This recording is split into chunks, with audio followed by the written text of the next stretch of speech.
Magandang araw. Ako si Binibining Karen O. Villaruz. Magandang araw sa inyong lahat. Ako si Joyce Ann Valdez. Magandang araw. Ako si Binibining Maybelline G. Upakyal. Magandang araw. Ako si Ariana Kate V. Reyes. Ako si Ria Jane A. Rosos. Kami ang pangkatwalo ang paggamit ng wikang Filipino sa larangan ng negosyo.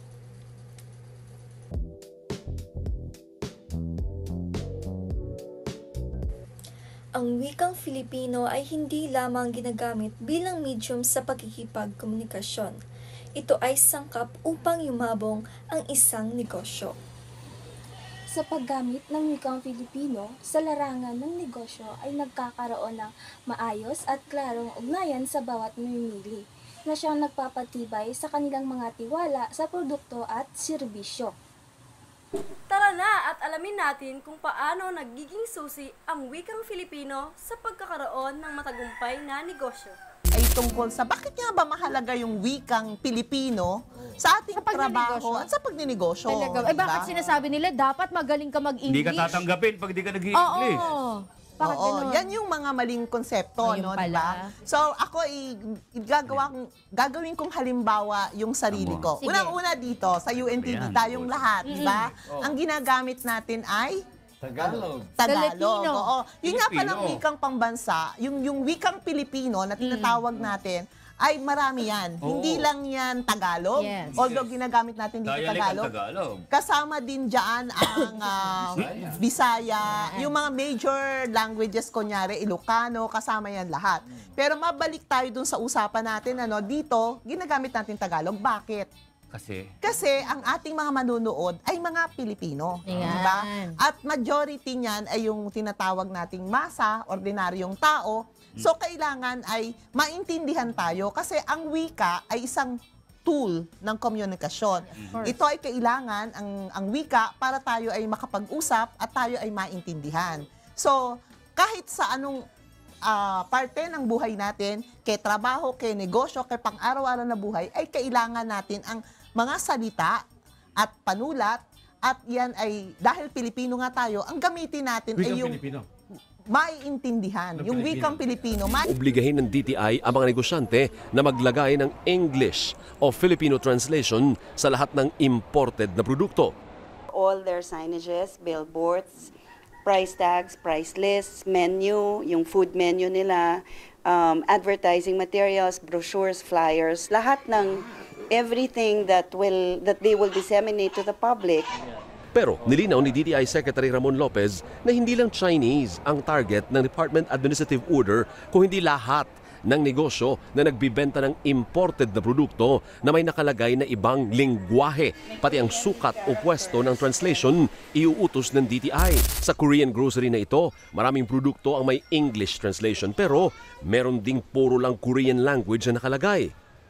Madali namang malaman kung anong klase ng produkto dahil karamihan ay may larawan o picture. Ang problema, kapag hindi ka marunong magbasa ng Korean, hindi mo malalaman ang nutritional value o sangkap at hindi ka rin magkakaroon ng idea kung paano ipiprepare o lulutuin ang mga produktong ito. Si Richard na suki na ng store na ito, pabor na lagyan ng English translation ang mga produkto. If naintindihan ng mga Pinoy yung anong binibenta nila, mas bibilin ng Pinoy. Kung paano po yung procedure ng pagluluto. Tuturo niyo? Opo, tinuturo po namin. Pero ayon sa Food and Drug Administration, matagal nang may patakaran na dapat may English translation ng imported na gamot at pagkain.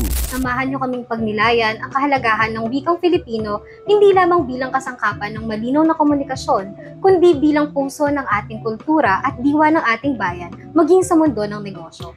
Tama! Para sa episode na ito, tatalakayin natin kung paanong ang wikang Pilipino ay nagiging sandata ng diskarte, tatak ng identidad, at mabisang instrumento sa pakikipagtalakayan upang may pabatid natin ang pangangailangan at iba pang mga bagay sa pagitan ng customer at negosyo. Hindi ko alam kung ako lang yung nakapapansin nito, pero sa dalas ng mga paggamit ng English names sa mga produkto sa merkado, parang iba yung dating kapag ang isang brand ay nasa wika natin, no? Papansin ko nga rin yan minsan at sangayon ako sa sinabi mo. na kapag ang Pinoy na Pinoy ang produkto mo, sa pangalan pa lang, parang may connection agad sa customer. Yes, tama. Dahil mas madaling naiintindihan, mas madali ring naaalala ng karamihan. Yan, ganyan nga rin ang sabi sa ilang pananaliksik at pag-aaral na kapag native language ang gamit sa branding, nagdudulot ito ng emotional resonance.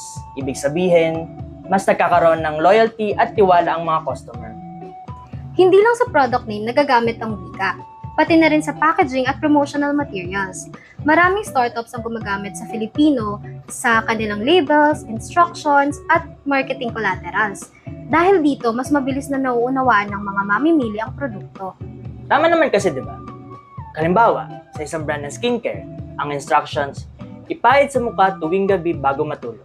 O di ba? Walang komplikasyon. Diretsong Pilipino, kaya user-friendly. Mas mainam nga.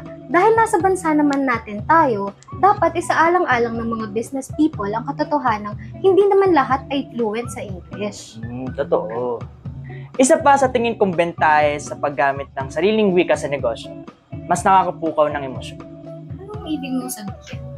May mga products, businesses, even tagline kasi ako nakikita na gumagamit ng sariling wika natin, wikang Pilipino, na para sa akin, mas catchy kasi mas relatable. Kumbaga, wordplay o culture natin ang gamit, Filipino humor. Ang paggamit ng wikang Filipino sa negosyo ay napaka-epektibo upang magkaroon ng tiwala ang mga mamimili sa mga produkto. Dahil dito ay nagiging malinaw at madaling nauunawaan ng mga mamimili ang mga bagay na dapat tandaan na nagreresulta sa pagsuporta at pagbalik ng mga ito.